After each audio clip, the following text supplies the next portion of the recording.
Hello and welcome to Journey Lines, the podcast answering the question, how did they get there? Each episode, my guest completes a reflective exercise, plotting key moments of their life against a line of neutrality. And together, we explore the highs, lows, and everything in between to get them where they are today. So with that, I am so thrilled to introduce today's guest, PJ Metz. PJ, thank you so much for being here. How are you? I'm so excited to be here, Kim. Like, legit, like, as soon as you asked me, you're like, do you want to talk about yourself online? I was like, that's the only thing I want to do. Give me another avenue. I mean, that's the whole hypothesis of this podcast, is that people want to talk about where they've been. We love it. It's our favorite thing to do. Oh my gosh. Well, before we dive into your history, which I'm so excited to chat through, tell me what you're up to today, personally, professionally. What's going on in PJ's life? Yeah, well, I am really hitting like the ramp up part of my new job. I started at GitHub Education back in February. And so yesterday was the 4-month anniversary of my start date. And so I keep thinking to myself, I'm starting to be in charge of things. And when people ask questions, they go, oh yeah, that's PJ. And I go, oh, that's me? Okay. Yeah, okay. And I just put it on my to-do list and I'm like, I'm going to need some time to get back to you. But I'm starting to get into the sort of deeper parts of running this program I run called Campus Experts, where we take students around the world at universities and colleges who apply to our program and they become little community managers on their campus. And we help them put on events and hackathons and workshops, and we bring them over to events that we're running too. We're like, oh, would you like to participate in this event we're running in Milan? And the person we have in Milan is like, yeah, I can go. And we help them get there and stuff like that. So I'm into, like, it's not the weeds, but like I'm getting into like the nitty gritty of it. I'm like, oh, I have expense reports to approve, and oh, I have like events to approve, and I have this, that, and the other to do. So it's scary because I'm finally seeing the responsibility that is going to be laid on my shoulders. But it's exciting because I feel like I'm going to have a sense of doing it a good way that benefits the students. And my theory has always been, if I do good for my students and my community, that's good for the company, because that's what they hired me to do. The company doesn't want me to worry about other stuff. They don't want me to worry about the stock price. They don't want me to worry about shareholder value. They're like, your job is to make these campus experts happy and to make sure that they're doing really well. Go do it. And I'm like, okay, let's go do it, I guess. We'll see. And you're 4 months in. You're like barely even off onboarding yet. I think it takes 6 months to even know which way is up when you're onboarding. So like 4 months in and you're doing all of this. Congratulations. Absolutely amazing. And I can't wait to see what happens in a year and 4 months. Me too. It's a big mystery. Big mystery. Well, before we pine over the future too much, why don't we go ahead and start diving into your journey line for those watching? We can pull it up on the screen and we've got it right here. So PJ, here's your journey line. Why don't you start us at the beginning? It's a very good place to start. And give us a little bit of, where we are in time and space and what's happening. Yeah. So, and it's funny because the first step of my journey line is truly the fifth step in what I consider like the important things that happened to me. Sure. And I started with, I realized while I was at Florida that I wanted to be a teacher. And I didn't realize it before I went to the University of Florida. Actually, it was my junior year. I had switched my major twice already. I wasn't forced into a major I hated, but they gave me two options and I picked one and I ended up not liking it. I was on my way to an anthropology class. Wait, what was that first major? Oh, anthropology. The first major was environmental science, and then I failed chemistry and went, maybe science isn't for me, so I went undecided. After the second year of undecided, they said, okay, you have to pick something now. And they said, oh, you can pick history or you can pick anthropology because you're on track for either of those. And I was like, anthropology, I guess? I should have picked history, I found out later, because when I graduated, if I had taken one more history course, I would have ended up with a history minor, like accidentally. So close. So close. Yeah, instead, I was doing anthropology, and I hated that course. And no shade to like people who like anthropology. I couldn't I couldn't get into it. It wasn't exciting for me. And so I'm on my way to a course I hate. I just left a course that I loved. It was a survey of American literature since the 1860s. I was into it. Every discussion I was involved, and it never felt difficult to be in that class. I always enjoyed every second of it. So I was like, man, like I hate leaving a class I like for one I don't like. And I was like, I wish I could just get paid to read books. And I literally like stopped walking and I went, that's what teachers do. And I skipped the anthropology class. Yeah, I was like, oh, you skipped it. They didn't even go. I skipped that class. I was like, I don't care. As long as I get a C in it, my GPA is going to be fine. I went to the College of Education and I said, if I wanted to be a high school teacher for English, what should I do? And she goes, you should major in English, like go get a bachelor's in English, and then come do this program called ProTeach. And that was a grad school program that was 1 year. And at the end of it, I got a teaching certificate. I took all these tests. I learned how to write curriculum. I always tell people my first degree was in reading poetry. My second degree was in teaching poetry. And this was like I said, it's the fifth step because there's a bunch of earlier, should I go to Florida? What should I do with my life? How am I going to blah, blah, blah. But deciding to be a teacher was this moment where I think I really felt my compass really point somewhere for the first time. Oh, that's beautiful. And I will say our journey lines crossed very early in life.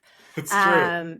And literature has been a shining value in your life. I feel like we've talked poetry. And I love that that's how you found it. What an incredible way. Now, if I remember correctly, you got moderately famous at the University of Florida. I became moderately viral for two different reasons, both involving sports. Yeah, it happened. There are some great gifts out there. They're hard to find. I went to go find them. They were a little tough. I discovered that Florida fan dancing tends to bring it up. And it's easier to find in like the Facebook Messenger gift search than anywhere else for some reason. All right. Well, if any internet sleuths are down for that, it's out there. Okay, so you're at Florida. You've done your graduate degree now. Yep. We'll pull up your journey line. And where are we going from here? Down. It goes straight down to a crying apple. And the reason that this happens is that I moved to Melbourne, Florida. The person I was dating at the time was living there. I had graduated. I wanted to be a teacher. And I was like, I guess I'm going to go live in the same city as the person I'm dating. Like we had been together for like 3 years at that point. That made sense. So I get there and I'm sending resumes to Brevard County schools. I'm sending resumes to individual schools and no one is saying yes. And I'm starting to get really nervous. At the time, while I was in college, I worked at a TGI Fridays bartending and serving. And I actually did every job at that Fridays. I tried the kitchen and I failed miserably, and the kitchen made fun of me a lot for it. It was amazing. Amazing. Like every time the kitchen would see me when I went back to serving, they were like, PJ, don't come in the kitchen. It's scary back here. And I was like, yeah, I know. I'm terrible. Flames, sharp objects. It's not a safe sandwiches. place. It's scary. But when I moved to Melbourne, in order to have income, I transferred to a TGI Fridays there. But the one in Melbourne was franchised, and so I couldn't transfer. I would have just had to apply again. And I was like, no, I'll take an immediate job. And that one was in Merritt Island, which for those of you who don't know Florida geography is a 45-minute drive north. So I was driving 45 minutes to work a shift. It was a dead restaurant. I made $35 a shift there sometimes. Like, don't forget your $2.13 an hour. Gosh, I did forget that. My random paycheck every 2 weeks for another $17. Well, I don't want to dwell on the hard times too much, but sure. I myself found bartending as a little stopgap in between professions. Mm-hmm. From your perspective, hot question. Ooh. How can I get a bartender to like me? You want the extra pour? You want... What is the one thing, if I pull up to your bar and sit down, how do I impress PJ the bartender? Just normal conversation is what does it. And that's what I do for other bartenders now too. In fact, I was at a work function last night and I spent as much time talking to the bartenders as I did my colleagues. Cause Same. there's a camaraderie there, right? I know this and I know you're interesting because I've never met an uninteresting bartender ever. No. And if they are, they'll just fake it anyway, so it's fine. Right? Right? Yeah, I'm a huge fan of sitting at the bar. If you're out there and you haven't just sat at a bar and chatted up a bartender, go hear some stories. Oh yeah, absolutely. Amazing. Absolutely. Okay, so we're bartending. We're in Melbourne. Yep. We're driving to Merritt Island. We are driving to Merritt Island. Eventually, I get a bartending job much closer, but I still can't get a teaching gig. I moved to Melbourne in August, and I did not catch the break into teaching until November. And you had graduated in May, so we're like no, there was a summer where I was still doing school, so it was July was my last classes. I moved there in August, and I was expecting to kind of be there in the beginning of the school year, and it wasn't until I think November 3rd was my first day teaching. Okay. But I had my partner at the time had said, "Hey, I was also looking. I saw that O'Galley just posted an English teacher position, and O'Galley High School had been like, all right, like we just need someone to come in because one of our teachers is taking medical leave, and we need someone to fill in for the rest of the semester." I was on it. I brought my printed out resume. I said, "Oh, I'm just dropping this off. I'd love to be considered for the position. Thank you so much." And I got in my car and I drove back to Gainesville, Florida, because the TGI Fridays there was like, we're having a Halloween party, and PJ, you used to host all of our parties and trivia. Would you come back and do it for like $100? And I was like, I need $100. So I drove back to Gainesville, which is 3 hours, to host the Halloween party. On the drive there, the vice principal of O'Galley calls me and goes, "Oh, we're very interested in talking to you. Do you have time today?" And I was like, "Oh, I can't. I'm on my way to DJ a party." Hold on, I didn't say that. What I mean is, and I had to like explain what I meant. I mean, great way to kick off the relationship. Love it. So I can only imagine at this point the principal is this is the man I want. This is this guy.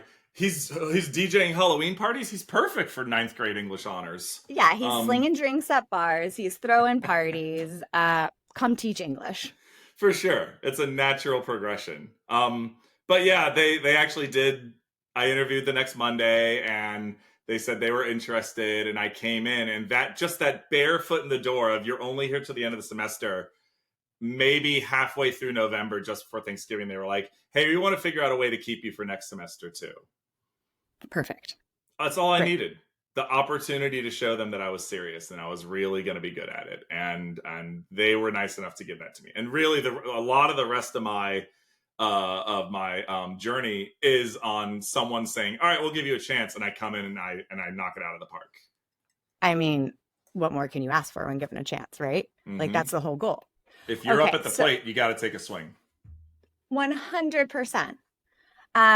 Okay, so we are living life at O'Galley, teaching English. Yeah. 2009 to 2012. Yeah, there is a school switch there where I moved to Orlando around 2013, I think. Okay. But I really grouped all of just being a teacher into, it's a high point on the graph, but underneath it, I put a bunch of stressed out people. Tell me more. That is teaching. It's these really, really high moments of a student that really gets it, that gets excited about something, that goes from not participating to participating. And then there's just the endless difficulty of students that you're not reaching, of difficult home situations, and, you know, the reality of being a mandatory reporter for CPS and families. And like the O'Galley area in Melbourne is a very blue collar area, and especially post 2008, I believe we had like something like 85% of our students were on like free and reduced lunch. Wow. So like it was a Title I school. It was a very like a population that has struggled historically, and that came with a lot of difficulties. And even when I moved to Orlando, I was teaching at a private school. you would think that those issues that you encounter in a Title I school would be much less prevalent, but I had just as many issues like that at the private schools I did, because families and children are families and children everywhere. Yeah. And it was extreme highs and extreme lows all the way throughout my teaching career, and wouldn't change it for the world. There's so much that came with it. But it was full of moments like me literally looking like that person in the thing, holding my head, just like I've got a book, and this person's clearly studying, but like imagine those are 100 essays to grade on The Great Gatsby there instead. Yeah. How do you balance that, right? Like, you're a teacher, you see these kids 5 days a week for 8 hours, maybe less. Yeah. Like, how does that, and you still have a job to do. Uh-huh. Yeah. I'm going to say as a teacher, it was just never balanced. Like, you get to like winter break and it kind of like stops, and you go, and you can take like a second and breathe, and then it starts again. And then you get to summer break. And for me, I always got another job during the summer. So when people are like, oh, teachers get summers off, it's like, I mean, kind of like I just spent my time looking for another gig. I was still getting all the schools I taught at had it where your paycheck went through the summer. So I was getting the same amount every month, but I was like, it was never a lot. Like, especially the person I was dating in Melbourne, and we broke up, and I started living on my own. And now I'm like responsible for the apartment and all the bills and everything. And on a teacher's salary, I remember I was struggling, like really struggling. And that's why I ended up moving in with a friend of mine over there and using a spare room in his place. Way better situation. Way better. Yeah. Love that. So you have been looking at your journey line. You've taught for a long time, 2009 to 2021 total. And right in the center, I see a beautiful Korean flag. Yep. Let's talk a little bit about that stop in your journey. Yes. And going to Korea is one of the highest points on my graph too, because it was a transformative experience for me and my now wife. We went together. Started dating her while I was in Melbourne, moved to Orlando where she was living. And it was maybe 2014. She says, I've always thought about teaching abroad. I was like, oh, me too. Like, when I graduated grad school, if I hadn't been dating someone, I was just going to go to Japan and teach English over there. And she was like, oh, I've always thought about Korea. And I was like, I haven't, but let's think about it. And we started considering it, and we started looking into it. And we eventually decided to apply to a couple programs. We ended up finding a recruiter. The recruiter found us jobs over there. And it was full of amazing experiences and true tests of your ability to handle life as well. It's really fun to be there, and I still love going back to Korea, but there were moments where culturally I felt at odds, because it is a different culture. And as westernized as the area I was living in was, signs are in English, every restaurant has English signs, and like, you can go a whole year in Korea and never have to speak any Korean. I think it's rude, but you can make it happen. And so there were these ups and downs of, I'm so excited to be here. This is amazing. I don't understand what's happening. I can't figure out my bank. I don't know how to get help when I need it. My phone doesn't work anymore. I don't know who to go to about that. I need a doctor. How do I find a doctor here? I can barely find a doctor in the States, let alone in no the one country. Can. No. Right. It's just difficult. So it's a wonderful, wonderful, wonderful experience. And whenever anyone asks, I'm like, go to Korea, go to Busan. It's one of the best places in the world. And teaching there, I wasn't teaching high schoolers anymore. I was teaching kindergartners and elementary school kids. So I went from, how does John Proctor act as a fill-in for Arthur Miller in The Crucible, to Monday, Tuesday, Wednesday, Thursday, Friday, Saturday, and Sunday. It's very different. I mean, you're not going to get to The Crucible without knowing the days of the week. So I tell you what, a little earlier on in the English. By the end of the year, I had them analyzing E.E. Cummings and, postmodernist masters. Easy peasy. These first graders had amazing insights into the post-war poetry period. I'm sure. I'm sure. And so how long were you in Korea? I think I missed that. A year and a half. So we got A year and a there. half. We went there in August 2015, and we came back to the States in about April 2017. Oh my gosh, amazing. Okay, so Yeah. we're back in the States. We've gone to Mhm. Korea. And you still go, correct? Like you I have friends that are still there, very close friends that are still there. I got to go back in December for even just a weekend because I had to go to a different country for a work event. And I saw that there were layovers available in Seoul. And I was like, well, what if I do a really long layover in Korea and go see my friends? And my boss was like, sure, yeah, just get to the event on time. I was like, all right, I can do. be at the offsite. Just be at the offsite. Yeah, just be there, man. All right, I can do it. All right, Yeah. so we go to Korea, 18 months, have a great time, come Mhm. home, keep teaching till Yep. 2021, Yep. and then Yep. we have our next event. Yeah, and to add time to this one, we've got coronavirus, which was obviously terrible for everyone and continues to be terrible. Yeah, yeah. But right early in that is when uh, I don't know if you know this guy. His name's Brandon Minnick. Um, I do know him. For those who okay. might not be familiar, this is my husband, and he, not unlike PJ, has an aggressive love for teaching. Yeah, so we are in May of 2020, so very early days of the pandemic. I always like to reference it as, when we were still wiping down groceries because we thought that it was surface to surface. Putting Amazon boxes in the garage for 3 days just to let them air out. I don't know why I thought that would help, but I did it. We So were all making some choices then. yeah, we didn't know what was happening. I remember It's one fine. time the U.S. Surgeon General was like, "You can use a T-shirt as a mask," and I was like, "Where are we right now? Like, what is this world?" Ugh, Stuff started getting weird real quick, it got but weird. But Zoom happy outside of hours.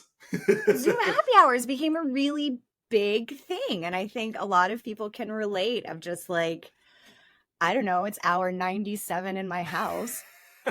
I got a grocery delivery and it's got a bottle of wine. I Somebody get could, on a I screen with me. I can only do so much karaoke with just my partner in the house before I start to crack. I need to see another human. Yeah, Um, literally anyone else talk. yeah, and it was So it was Zoom happy our hours. it was our group of friends from Melbourne who since 2009 2010 had been scattered across the states, and this was a really cool way for us to actually get back together and hang out again. So in one of those, one of our friends was working at Red Hat as I think a solutions engineer, and he was like, "Oh, I just found out I'm being underpaid. There's someone else at my same level, and they're making like 50K more a year than me." And I was like, "That's insanity. That's also more Yeah. than I make in a year." And I remember thinking to myself, I was like, I can't believe I know someone who is like, this person makes more than me, and the difference between their salaries was 50K. And I knew engineers got paid, but I didn't know it was like that at all.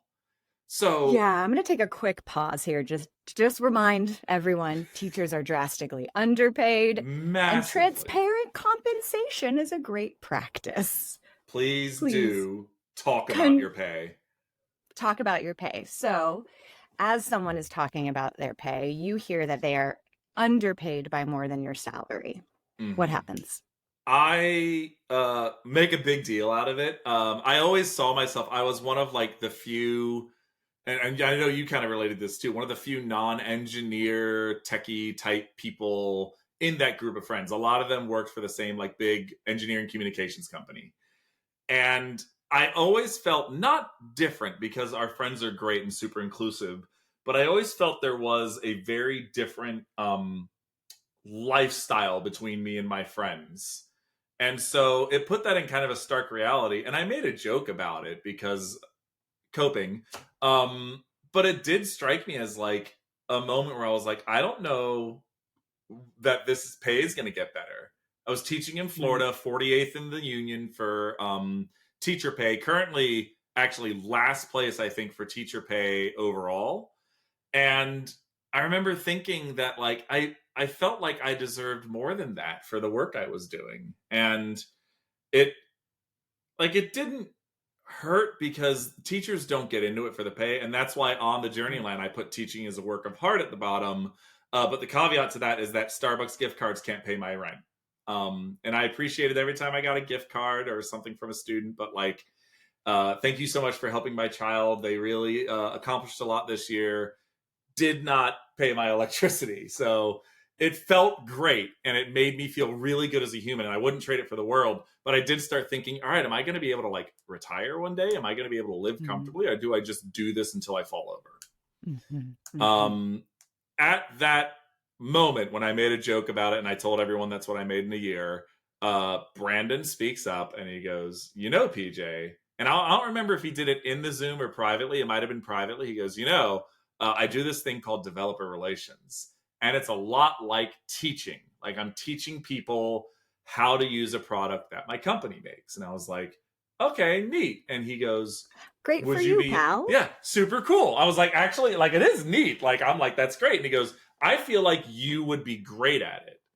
And I said, I don't know. I know what your old job was. It was working on communication satellites on cruise ships. And that sounds complicated as hell.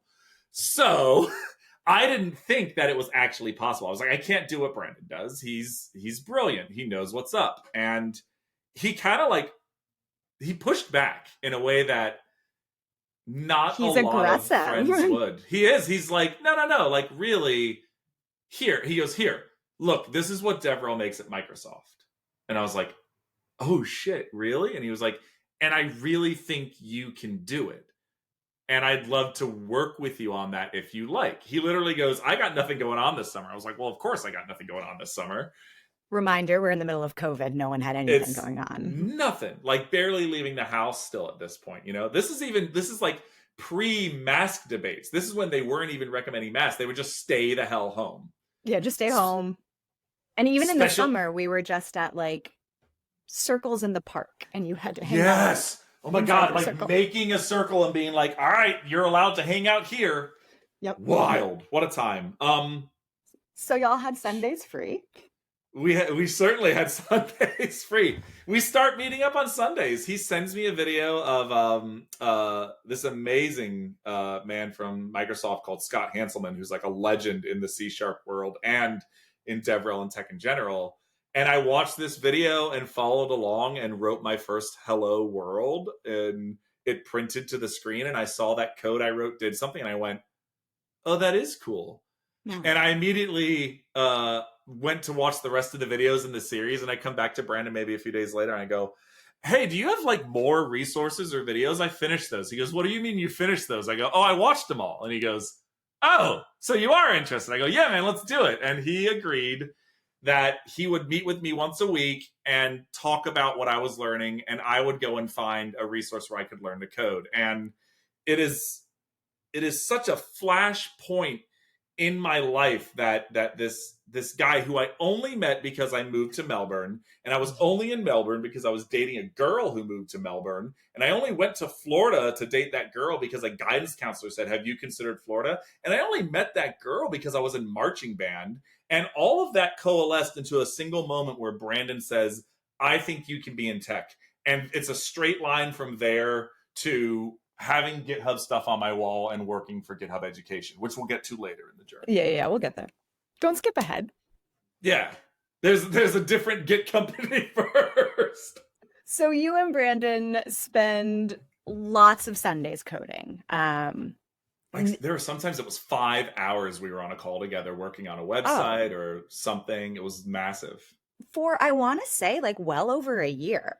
Like this wasn't like a few... Brandon and I moved. I remember him like Sundays during the move getting on. Yeah, this was an intensive self-directed learning for you with like a hand up from somebody else. Yeah. So that year-ish goes by. Mm-hmm. You're still teaching. Still teaching. So the summer was obviously easy. I had not much else to do. I did have to complete a training because the school asked me if I would teach AP Lang the next year. And it was my first AP course that I was going to be teaching. Okay. And so I had to do this training online. So that was taking up time, and I had work for that as well. But I was still coding and learning and doing all that stuff. the school year starts, and I don't know if I'm actually going to switch careers. Like, for a long time, I was like, if all that comes out of this is I learn to code and I can write an app that makes it easier for students to like get a bathroom pass and not have to interrupt me during the class to ask me to go to the bathroom. Because y'all are 17, stop asking me to go to the bathroom. Just like, I want an app that says, I'm going to the bathroom, check out, check in. And then I can be like, okay, you spent 4 minutes there. Good. That's There's perfect. your tech company. If y'all are looking for a $1 billion idea, digital bathroom passes. I was just using a Google form for a long time. So funny. But it ends up being like, I'm teaching an AP class for the first time. I'm doing this in the middle of the pandemic. It's a hybrid system at the school I taught at. So I had students in front of me, surrounded by plexiglass, all wearing masks. I'm in a mask. I have students on Zoom who I'm also responsible for. I'm trying to find a way to be able to actually look at the kids on Zoom while I'm lecturing, but still have it connected to the camera so that they can see me, because there's a camera for the classroom. I invest in like headphones that also have a microphone, but sometimes those malfunction and kids are like, Mr. Metz, you sound like you're in a washing machine. And I'm like, is this better? And they're like, no, it's not better. We can't hear you. It wasn't a disaster, but it was extremely like, it was a lot more overhead to think about.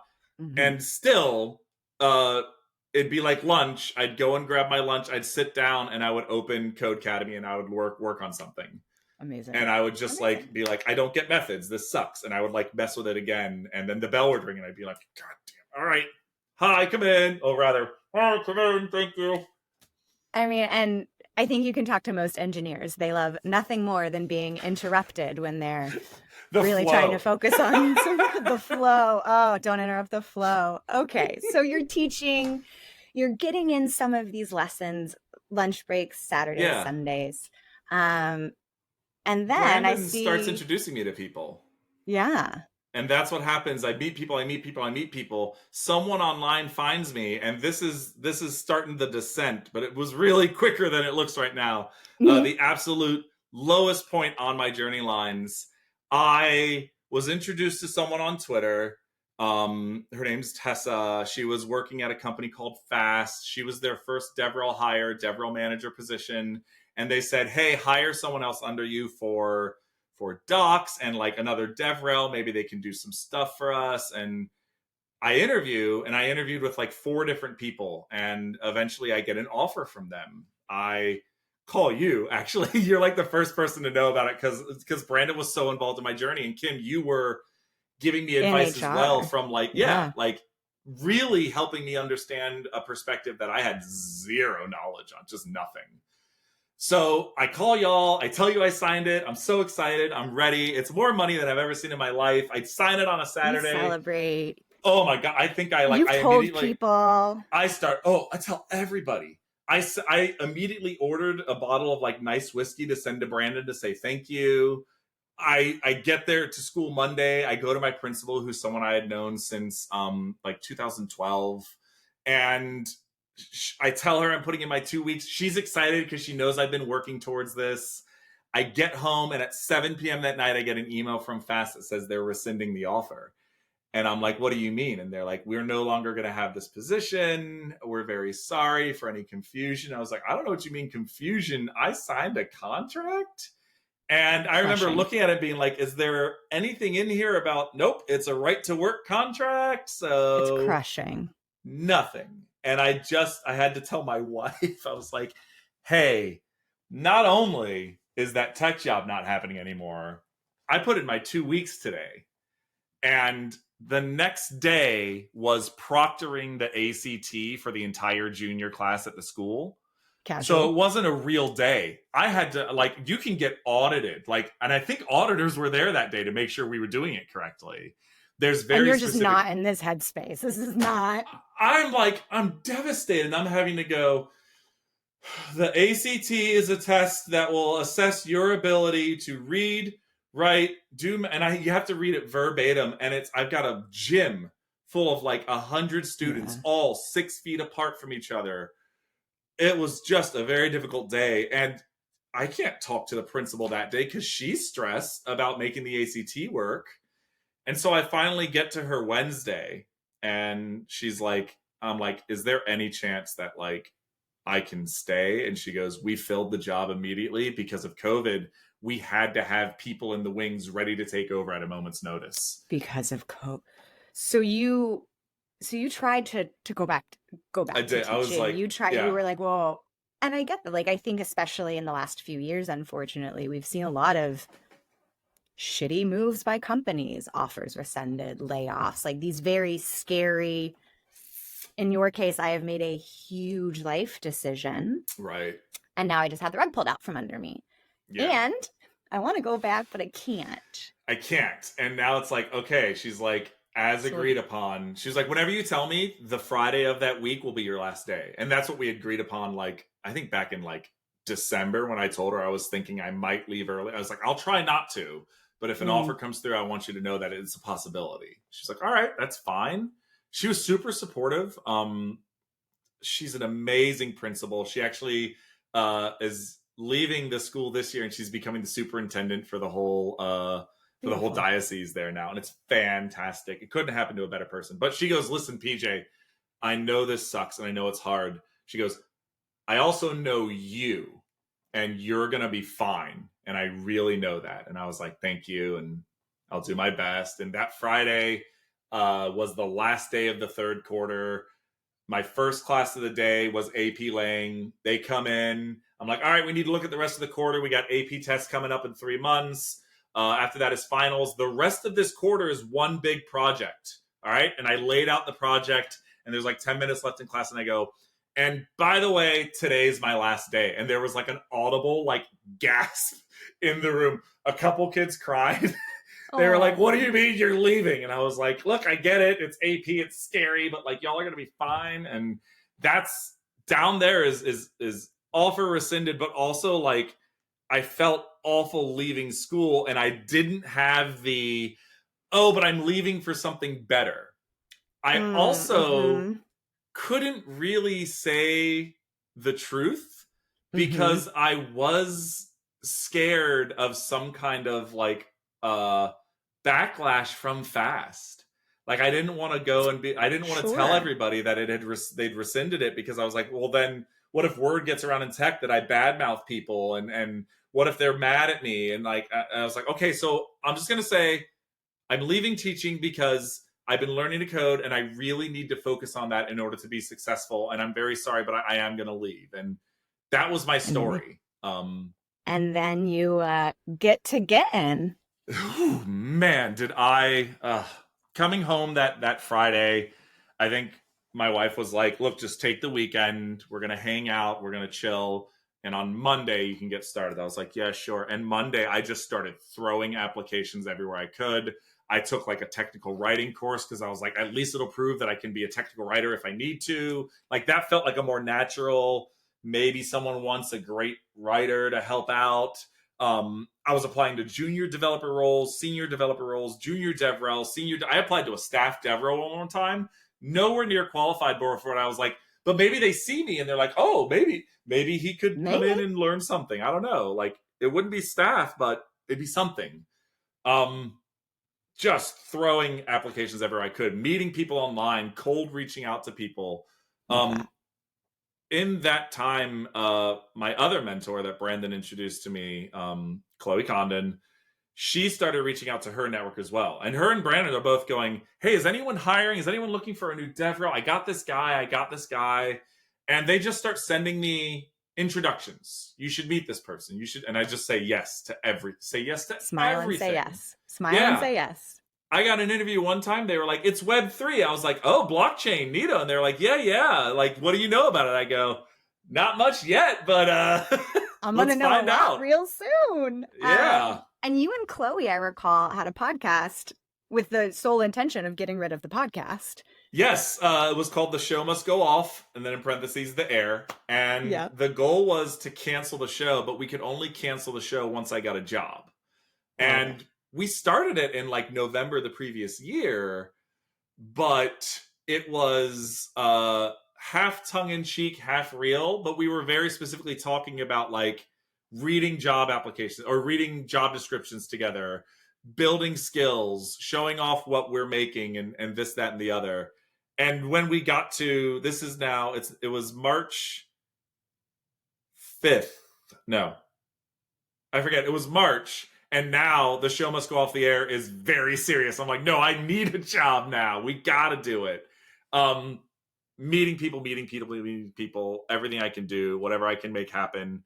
And eventually someone from GitLab messages me and says, hey, I've seen you around on Twitter.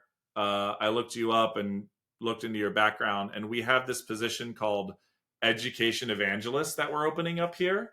And I'm wondering if you'd be interested. Delightful. And I'm like, education, you say? I didn't know anything about GitLab. I knew GitHub because Brandon had been teaching me how to use GitHub while I was learning to code. And so I was like, okay, so it's got to be similar, right? So that recruiter goes, here's the link. Go ahead and apply. I'll also put in a word. I'll let them know that I found you and you seem qualified, at least for like just the screening call, at least. Mm-hmm. So, do the screening call, go through a couple interviews with people on what ends up being the community relations team. And then they say, thanks so much. We're looking to make a decision in about 3 weeks. And I was like, all right, thank you. They're like, you're like the first to really go through. So it'll be some hearing time. that, like, don't you? You're like, I'm like, I'm first. Great. And it's never like, you're never the actual measuring stick for everyone else. You're always like is that who we're getting? All right, let's see. Yeah. So I continue applying other places. I continue doing a few screening calls here and there. And one day I went out for a walk because in pandemics, what do you do but walk?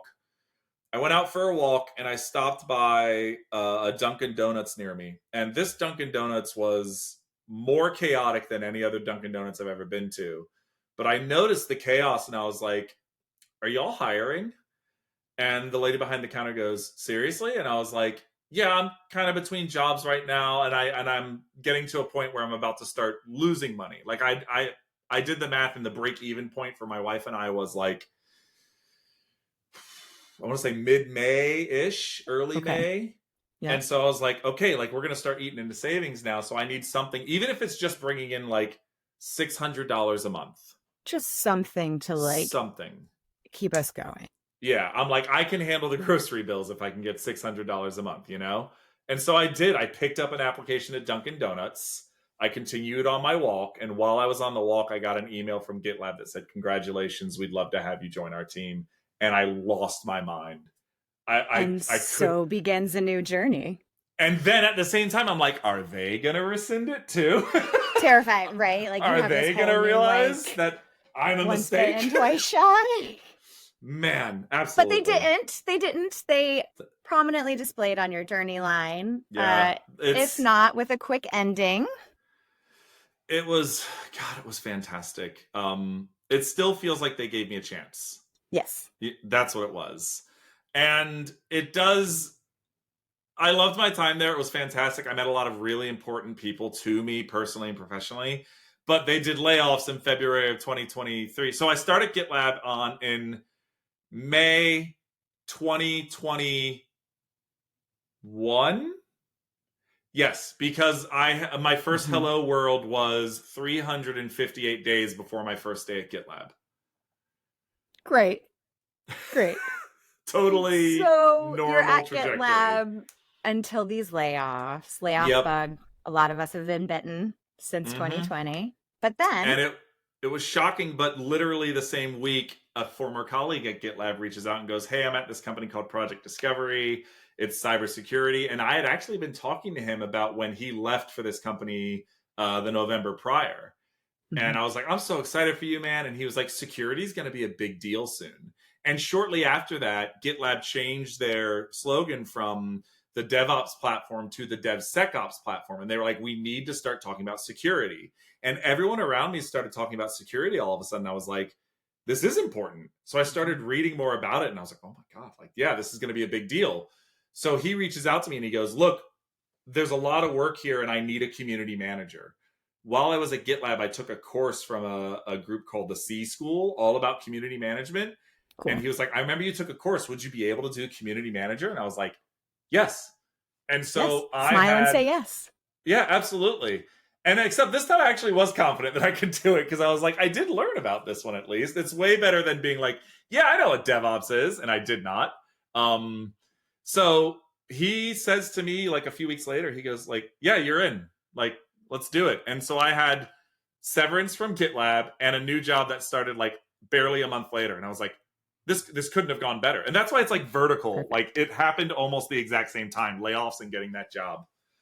I love that. I mean, may we all be so fortunate. And what a great reminder to like really invest in those relationships with folks across your career. But project discovery is not where your line ends. Sure isn't. In December, someone I met also through Brandon in the .NET community who happened to be working at GitHub. I see now I've said GitLab too many times. Happened to be working at GitHub. Reaches out, and I had actually done a show with him. He runs a .NET show for a group of .NET developers that are mostly concentrated in the Dominican Republic. So which great. This guy Luis is unreal. He's one of the best people I've ever known in my life. I'm a big fan of Luis. Right? You know, I hear some of the podcasts. So amazing. He says there's this position at GitHub Education. So like I mentioned earlier, I was at GitLab Education, working with students, teachers, etc. Every time I went to a conference with GitLab, GitHub Education was over there with the biggest booth I've ever seen, with like 12 employees in there, with the best stickers and swag, and just, it looked fun. And I remember being there and being like, man, how do you even get on that team? You know, so I applied. Even in my mind, I was like, there's no way they're going to take me. Normally, they've got someone in mind. They have all these connections across the industry. There's no reason they would say yes to me. But I also knew, of course, I'm going to apply, because if I get a screening call, there's a chance I get to meet these people. And I can learn from them about what they're doing and what they're up to. And that's a connection that's not worth having for my career, because I don't think about connections in terms of worth having for my career. I think about connections with people who are passionate about what they're doing. And that's an exciting relationship to have. And I know everyone at GitHub Education was passionate about what they were doing. Yeah. So I had to meet them. That's why I applied to the job. I just wanted to meet these people. And as we've said, you've been there 4 months. We've come full circle into your journey line, circle line. The circle We're starting line. back. The circle line. As you've reflected and thought about everything and think about, you know, where you want to go next, whatever that might be. I'm not here to predict the future. What's a nugget you wish you would have known back at UF or back at TGI Fridays? Oh my gosh. That the first step towards succeeding really is failing. And even until really recently, I found myself really upset at myself for not being able to do a thing. I even did it at the beginning of this call. I was like, I've been there 4 months and I've got all this stuff I need to do, but I need to be good at it. And like, you immediately reminded me, you're like, you're really not fully onboarded yet. Like, you're still learning and understanding, and it takes time. And like, I got so down on myself for not being able to do the thing perfectly the first time. And that's been a through line in my whole life, where like, either I get frustrated and I quit, or I get so mad that people around me don't want to hang out with me anymore for a little bit. Like, man, PJ's in a mood. Like, yeah, he was trying to learn C# methods earlier, so he's upset. I am very much the person that's like, why isn't this perfect? I just started doing this 3 seconds ago. Like, right. The professionals make it so easy, which is literally their job. But you have to fail first. As a reminder of that, my signature on my professional email, my GitHub email, is Bram Stoker, author of Dracula. And it says, we learn from failures, not success. Because once you succeed, there's clearly not much you had to learn to do it. But when you fail, you've got something that needs to be corrected. And so that's where learning happens. And that's where you actually grow. And growth is going to be painful, no matter what kind of growth it is. So if you can embrace that and know that in that first moment when you're just terrible at it, you go, yep, that's step 1. And then you do it again. And the first time you moderately improve at all, that's the feeling you end up chasing for a long time. And it's really exciting.